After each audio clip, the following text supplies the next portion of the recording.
Kagaya lang sa sinasabi ko na basta bangus kahit anong luto talagang masarap. Mayroon ako dito 2 pirasong bangus, tinanggal ko lang yung ulo. Steam ko yan hanggang sa maluto. Pagkatapos palamigin muna at saka himayin. At ito na yung ating bangus na himay ko na rin siya. Timplahan ko na ng asin at paminta.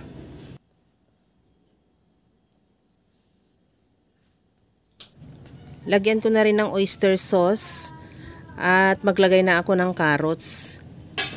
Isunod ko na rin ilagay yung sibuyas at bell pepper. Ganon din, maglagay din ako ng repolyo. Hiniwa ko lang din siya ng maliliit.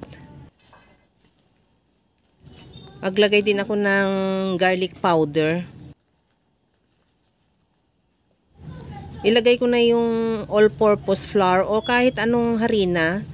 At lagyan ko na rin ng 2 itlog at liquid seasoning. Kahit anong seasoning available sa'yo pwede.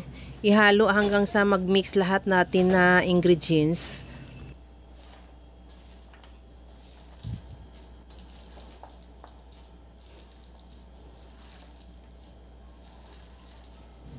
Okay na tong ating bangus mixture.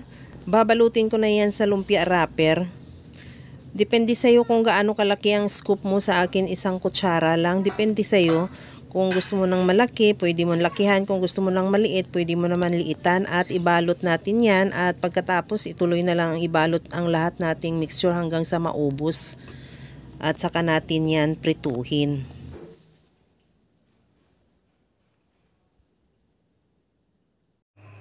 Nagpainit na rin ako ng mantika sa kawali. Iprito na natin yung ating lumpia. Ito na lahat yung aking nabalot at lutuin natin yan sa mahina lang na apoy. Huwag mong biglain para hindi masunog agad yung lumpia wrapper. At the same time maluto din yung loob ng ating lumpia kasi naglagay tayo ng itlog dyan kaya kailangan lutuin din.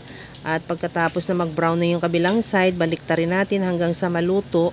At tanggalin lang muna yan sa kawali at ilagay sa strainer para makatulo yung excess na mantika. At ituloy lang din sa pagluto yung mga tira pa nating na lumpiang balot. At ito na yung ating bangus lumpia.